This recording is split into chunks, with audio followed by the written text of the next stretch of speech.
मोदी जी के नेतृत्व में इस देश को विकास की ओर लेके जाने के लिए जो 2047 तक आत्मनिर्भर भारत का संकल्प हमारे मोदी जी ने किया है, हमारी केंद्र सरकार ने किया है, उसको समर्थन मिल रहा है। शरद पवार साहब को जो भी करना है उनका अधिकार है, वो घूमे, जनता के पास जाए, हम भी जाएंगे जनता के पास।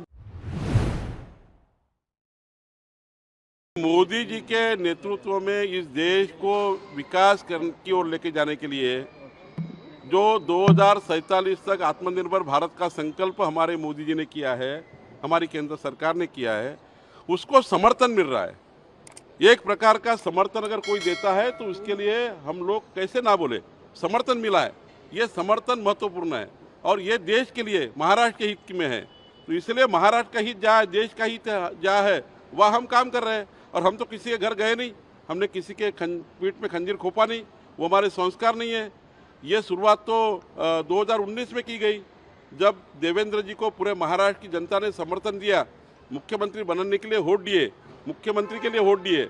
उसके बावजूद 2019 में जिस प्रकार से देवेंद्र जी को सीएम नहीं बनने से रोका गया, जिस प्रकार से एक षड्यंत्र किया गया, वो षड्यंत्र को आज आप दिख रहे हैं कैसी हालत उनकी हो रही है।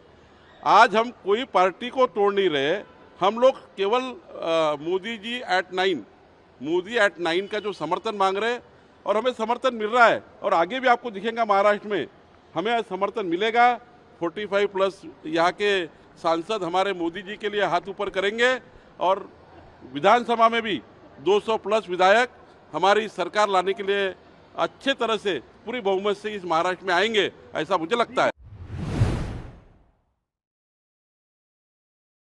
शरद पवार साहब को जो भी करना है उनका अधिकार है, वो घूमे, जनता के पास जाए, हम भी जाएंगे जनता के पास जा रहे हैं, हम भी जनता से बात कर रहे हैं।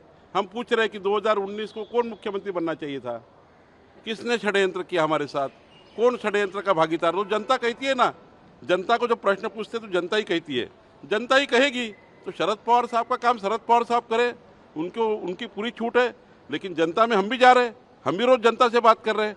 कल मैं 30,000 लोगों से बात किया जालना में जाकर, 30,000 लोगों ने कहा हाँ 2019 में हमने देवेंद्र जी के लिए वोट दिए थे। तो ये चलेगा, जनता जो करना है करेगी। लेकिन हमें विश्वास है कि मोदी जी को फिर एक बार 2024 में पूरे बहुमत के साथ प्रधानमंत्री बनाने के लिए महाराष्ट्र में समर्थन मिला है, आगे भी मिलेगा। हमने किसी को ना तोड़ा है, ना हमने एकनाथ शिंदे के समय भी कहा, अभी भी हम कहते हैं हम किसी को तोड़ने का काम करते नहीं। वो हमारा बिजनेस नहीं है, वो हमारे संस्कार नहीं है।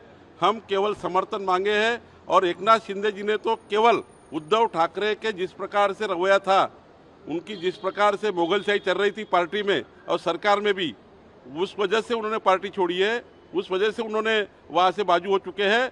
और उन्होंने आज शिवसेना का नेता करके एक अच्छा नेता उभर कर आया है। उनके नेतृत्व में इतनी अच्छी सरकार चल रही है। और मैं तो कहूँगा एकनाथ शिंदे जी के नेतृत्व में आज तक इस महाराष्ट्र में जितनी अच्छी सरकार नहीं बनी, उतनी अच्छी सरकार बनी है। एक तरफ अजीत पवार जी का अनुभव है, देवेंद्र जी का पूरे मुख्यमंत्री करके अनुभव है, और एकनाथ जी अभी जिस प्रकार से काम कर रहे हैं, ये महाराष्ट्र को नंबर 1 पर लेके जाएंगे। मोदी जी और देवेंद्र जी, एकनाथ जी की सरकार, अजीत पवार की सरकार, ये सरकार जो डबल इंजन सरकार को लगा, ट्रिपल इंजन लगा है, महाराष्ट्र के आखिरी आदमी का हित इसमें है और इसी से ही महाराष्ट्र आगे जाएगा। जब अजीत पवार साहब ने कहा कल कि हम साथ में लड़ेंगे, अब साथ में लड़ने का आगे जो भी फार्मूला बनेगा, हमारा केंद्रीय नेतृत्व, राज्य का नेतृत्व जो भी ठहराएगा इसमें।